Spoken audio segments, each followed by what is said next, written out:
ছাত্ৰ-ছাত্ৰীসকল আজি দশম শ্ৰেণীৰ বাবে কেইটামান গণিতৰ চমু প্ৰশ্ন লৈ আহিছোঁ। এই প্ৰশ্নকেইটা অকণমান আলোচনা কৰোঁচোন। প্ৰথম প্ৰশ্নটো সুধিছে তলৰ বহুপদ কেইটা মাত্ৰা অনুসৰি ঊৰ্ধ্বক্ৰমত সজোৱা। ঊৰ্ধ্বক্ৰম মানে হ'ল সৰুৰ পৰা ডাঙৰলৈ। আমি যদি প্ৰথম বহুপদটো চাওঁ 2x - 4x cube plus 5x square minus 7। ইয়াত সৰ্বোচ্চ সূচক আছে 3 আছে, গতিকে ইয়াৰ মাত্ৰা হ'ব 3। ইয়াৰ মাত্ৰা হ'ব 3। দুই নম্বৰটো চাওঁ আমি, ইয়াত চলকৰ সৰ্বোচ্চ সূচক 1 আছে, গতিকে ইয়াৰ মাত্ৰা হ'ব 1। 3 নম্বৰটো চাওঁ আমি, x square minus 2x minus 107 x to the power 5। ইয়াৰ চলকৰ সৰ্বোচ্চ সূচক আছে 5, গতিকে ইয়াৰ মাত্ৰা হ'ব 5। আমি যদি 4 নম্বৰটো চাওঁ 2x square minus 7x cube plus 9x to the power 4 minus 11। ইয়াৰ সৰ্বোচ্চ সূচক আছে 4, গতিকে ইয়াৰ মাত্ৰা হ'ব 4 হ'ব। গতিকে ঊৰ্ধ্বক্ৰম মানে হ'ল সৰুৰ পৰা ডাঙৰলৈ। একেবাৰে সৰু মাত্ৰাটো হ'ল 2 নম্বৰটো। 2 নম্বৰটো একেবাৰে সৰু মাত্ৰা। তাৰপিছত আছে 3টো আছে 1 নম্বৰত, গতিকে তাৰপিছত 1 নম্বৰটো আহিব। তাৰপিছত আছে ইয়াত আছে মাত্ৰা 4, গতিকে এই 4 নম্বৰটো আহিব। আৰু একেবাৰে শেষত আহিব 3 নম্বৰ। 3 নম্বৰটো মাত্ৰা 5, গতিকে ঊৰ্ধ্বক্ৰমটো এইটো হ'ব 2 1 4 3। এই নম্বৰটো ইয়াৰ শুদ্ধ উত্তৰ। 2 নম্বৰ প্ৰশ্ন, যদি sin θ = 1/3 হয় তেন্তে sec θ ৰ মান হ'ব। আমি জানো যে sin θ = p/s। এতিয়া আমি ত্ৰিভুজটো যদি মনত পেলাওঁ, সমকোণ ত্ৰিভুজটো আমি যদি থিতা কোণ হয়, পাৰ্পেণ্ডিকুলাৰ এইটো হ'ব আৰু হাইপটেনিউছ এডাল হ'ব। আমাক ইয়াত দিয়া আছে sin θ = 1/3, তেনেহ'লে পাৰ্পেণ্ডিকুলাৰ 1 হ'ব আৰু হাইপটেনিউছ হ'ব 3। তেনেহ'লে এই বেছডাল হ'ব, বেছটোৰ মান হ'ব 3 স্কোৱাৰ মাইনাছ 1 স্কোৱাৰ। 9 - 1 √8। √8 যদি 8 কৰোঁ 2 স্কোৱাৰ × 2 কে লিখিব পাৰিম আমি, তাৰমানে 2√2। বেছডালৰ মান হ'ব 2√2। এতিয়া আমি কৈছোঁ sec θ। sec θ মানে হ'ব h/b। গতিকে ইয়াত হাইপটেনিউছ হ'ব sec θ h/b। ইয়াত হাইপটেনিউছ হ'ব 3 আৰু বেছ হ'ব 2√2। আনচাৰটো হ'ব sec θ = 3/2√2। বি নম্বৰটো ইয়াৰ শুদ্ধ উত্তৰ হ'ব। 3 নম্বৰ প্ৰশ্ন, 2.003 × 10⁻⁻4 মানটো হ'ব। ইয়াত কোনটো মান শুদ্ধ হ'ব সুধিছে। আমি যদি এইটো এনেকৈ লিখোঁ × 10⁻³ কে লিখিব পাৰিম আমি। 2.003 মানে হ'ল 2003 × 10⁻³ আৰু 10⁻⁻4 ইয়াত -4 পূৰণ হৈ আছে, তাৰমানে হ'ব 10⁻³ আৰু 10⁻⁻4 এইকেইটা প্লাছ হৈ যাব। প্লাছ হ'লে 10⁻⁻7 হৈ যাব। 10⁻⁻7 হ'লে এই সংখ্যাটোৰ ইয়াত 7টা সংখ্যাৰ আগত দশমিক হ'ব। ইয়াত 4টা সংখ্যা আছে আৰু 3টা সংখ্যাৰ আগত দশমিক হ'ব, তাৰমানে 0.000203। শুদ্ধটোতো এইটো হ'ব 0.000203। চি নম্বৰটো ইয়াৰ শুদ্ধ উত্তৰ হ'ব। 4 নম্বৰ প্ৰশ্ন দিছে কেৰ কি মানৰ বাবে বহুপদ kx² - 4x - 7 শূন্য ৰুটৰ পূৰণফল 2 হ'ব। আমি জানো যে যদি ax² + bx + c এটা বহুপদ হয়, এই বহুপদৰ শূন্য ৰুটৰ পূৰণফল হ'ব c/a। আমাক বহুপদটো দিয়া আছে kx² - 4x - 7। এই বহুপদটো যদি আমি ax² + bx + c লগত তুলনা কৰোঁ, আমি a মান পাম k আৰু b মান পাম -4 আৰু c মান পাম -7। ইয়াত শূন্য ৰুটৰ পূৰণফল হ'ব c/a। c মান বহাই দিছোঁ আমি -7 আৰু a মান বহাই দিছোঁ আমি k। আমাৰ ইয়াত দিয়া আছে শূন্য ৰুটৰ পূৰণফল 2, তাৰমানে c/a মান হ'ব 2 হ'ব। আমি c/a মান পালোঁ -7/k, গতিকে -7/k = 2 হ'ব। গতিকে k মানটো হ'ব -7/2 হ'ব। শুদ্ধ উত্তৰটো হ'ব b2। 5 নম্বৰ প্ৰশ্ন, 3x³ minus 5x square minus 11x minus 3 বহুপদটোৰ 0 সমষ্টি 5/3 q 0 গুণফল 11 কোনটো শুদ্ধ হয় সুধিছে p আৰু q দুইটাই অসত্য p অসত্য কিন্তু q সত্য p সত্য কিন্তু q অসত্য p আৰু q দুইটাই সত্য আমি জানো যে যদি এটা ত্ৰিঘাত বহুপদ হয় ax³ + bx² + cx + d যদি এটা ত্ৰিঘাত বহুপদ হয় এই বহুপদটোৰ 0 সমষ্টি হ'ব -b/a আৰু 0 গুণফল হ'ব পূৰণফল হ'ব -d/a দিয়া আছে আমাক বহুপদটো 3x³ - 5x² - 11x - 3 ইয়াত a মান হ'ব 3 b মান হ'ব -5 c মান হ'ব -11 আৰু d মান হ'ব -3 গতিকে 0 সমষ্টি হ'ব -b/a b মানে হ'ব -5 আৰু a মানে হ'ব 3 তাৰ মানে মাইনাস কলাকাটি থাকিলে 5/3 হ'ল 0 সমষ্টি আকৌ 0 গুণফল হ'ব -d/a আমাক d মান দিয়া আছে -3 a মান দিয়া আছে আমাক 3 মাইনাস কলাকাটি থাকিলে আমি 3 দিনে কাটি দিলো থাকিলে 1 আমি এতিয়া 0 সমষ্টি পালো 5/3 আৰু 0 গুণফল পালো 1 আমি এতিয়া পালো 0 সমষ্টি 5/3 টো আমি শুদ্ধ পালো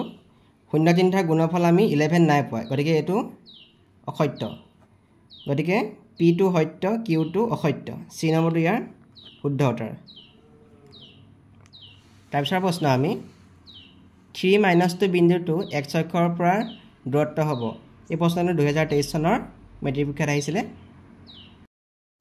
আমি যদি কাৰ্টেছিয়ান সমতলখন ইয়াত ৰাখি লৈছো 1 2 3 -1 -2 আমাৰ বিন্দুটো আছিল 3 - 2 গতিকে 3 - 2 টো হ'ব আমাৰ চতুৰ্থ চুকত থাকিব 3 - 2 এটো বিন্দু এতিয়া আমি চাও x অক্ষত এই বিন্দুটো স্থানাংক হ'ব 30 y স্থানাংক 0 গতিকে এই বিন্দুটো স্থানাংক হ'ব 30 আমি এই বিন্দুটো a বুলি ধৰি লৈছো এটো বিন্দু আমি b বুলি ধৰি লৈছো আমি দূৰত্বৰ সূত্ৰটো পঢ়িছিলো যদি x1 আৰু y1 আৰু x2 y2 দুটা বিন্দু হয় তেনে হিহঁতৰ মাজত দূৰত্ব হ'ব x2 √ x2 - x1 whole square plus y2 - y1 whole square বা আমি এটো এনেকেও লিখে x1 - √ x1 - x2 whole square plus y1 - y2 whole square এতিয়া আমি a আৰু b বিন্দু দুটাৰ মাজত দূৰত্ব উলিয়াম a আৰু b বিন্দু দুটাৰ মাজত দূৰত্ব আমি a বিন্দুটোক ধৰিম আমি x1 y1 আৰু b বিন্দুটোক ধৰিম x2 y2 তেনে হিহঁতৰ মাজত দূৰত্ব হ'ব x2 - x1 plus y2 মানে হ'ল -2 y2 - y1 মানে হ'ল 0 এতিয়া 3 বাৰ ঠিক হ'লে 0 থাকিব -2 0 কৰিলে -2 whole square হ'ব তাৰ মানে 0 whole square কৰিলে 0 হ'ব -2 whole square কৰিলে 4 হ'ব 0 লগত 4 কৰিলে হ'ব 4 হ'ব 4 টো যদি আমি ভাঙো 2 স্কয়াৰ হ'ব ইয়াৰ মানটো হ'ব 2 গতিকে -2 বিন্দুটো x অক্ষৰ পৰা দূৰত্ব হ'ব 2 হ'ব গতিকে আমি শুদ্ধ উত্তৰটো পালো c2 7 নম্বৰ প্ৰশ্ন এই পৰীক্ষাটো 2024 চনৰ মেট্ৰিক পৰীক্ষাত আহিছিলে মানে এই বছৰ আহিছিলে 24 সংখ্যাটো তলৰ কোনটো সমান্তৰ প্ৰগতিৰ এটা পথ ইয়াৰ সমান্তৰ প্ৰগতিটা দিয়া আছে a b c d এটা কোনটো এটা পথ হয় সুধিছে আমি যদি c নম্বৰটো সমান্তৰ প্ৰগতিটো চাওঁ 2 6 10 এনেকৈ আছে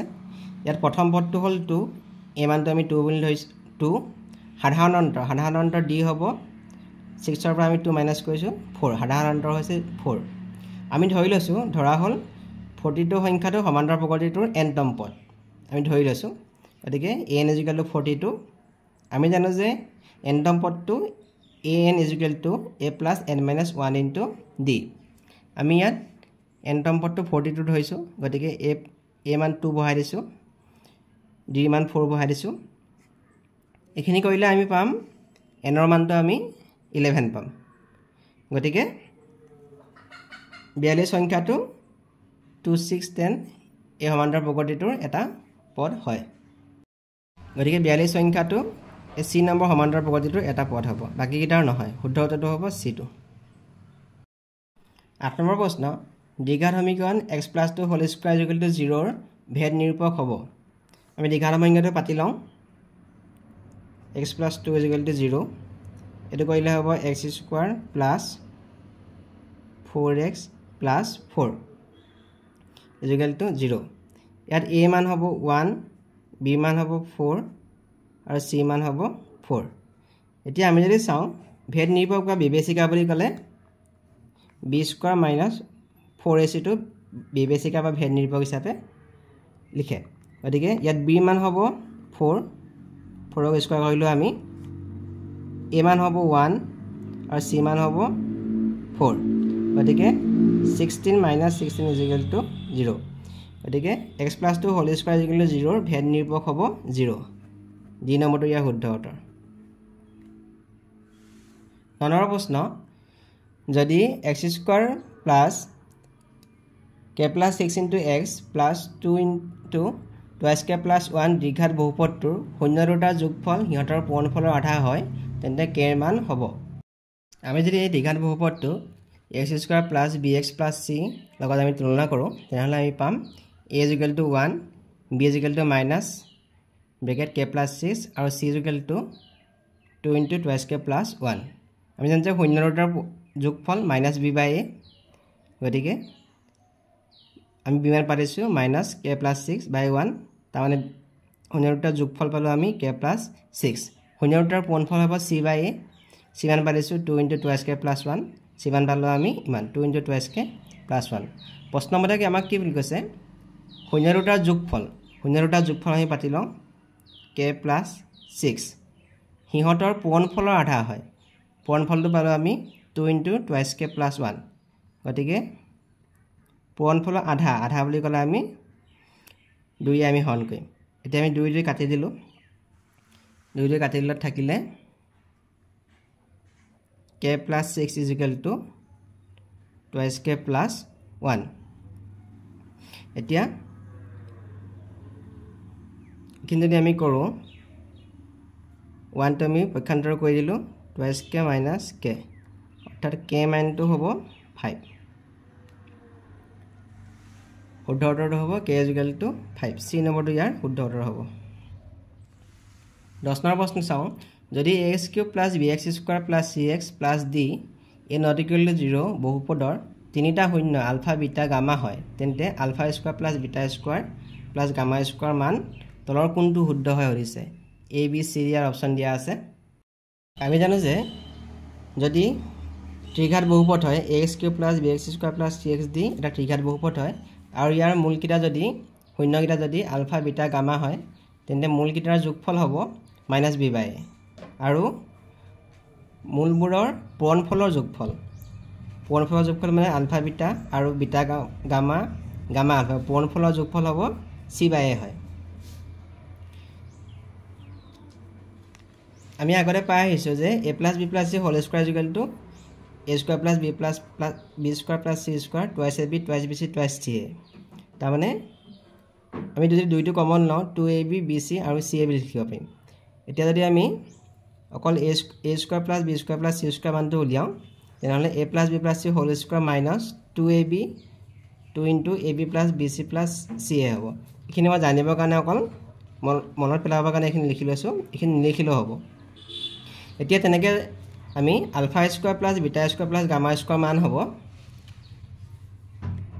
ULFA plus beta plus gamma whole square তাৰমানে আমি ইয়াত যেনেকৈ a plus b plus c whole square পাইছিলো ইয়াত পাতিম আমি alpha plus beta plus gamma whole square minus 2 into alpha beta beta gamma gamma alpha আমি alpha plus beta plus gamma ইকুৱেলটো পাইছিলো -b by গতিকে আমি ইয়াত -b by টো বহাই দিছো আৰু পূৰণফলৰ যোগফল কিটা আমি পাইছিলো আলফা বিটা বিটা গামা আলফাৰ মান পাইছিলো আমি c by গতিকে ইয়াক যদি আমি বৰ্গ কৰো b square by a square হ'ব আৰু দুইটো ইয়াত লবৰ লগত পূৰণ হ'ব 2c by a হ'ব আমি যদি ইয়াত লখাগু লওঁ a স্কয়াৰ হ'ব আৰু ইয়াত b স্কয়াৰ - 2c থাকিব মানে b স্কয়াৰ - 2c বা 2ac আমি লিখিব পাৰোঁ গতিকে alpha square plus beta square plus gamma square মান হ'ব b square - 2ac by -a গতিকে শুদ্ধ উত্তৰটো হ'ব b square - 2ac by a square দুই নম্বৰটো ইয়াৰ শুদ্ধ উত্তৰ Please subscribe and share my videos.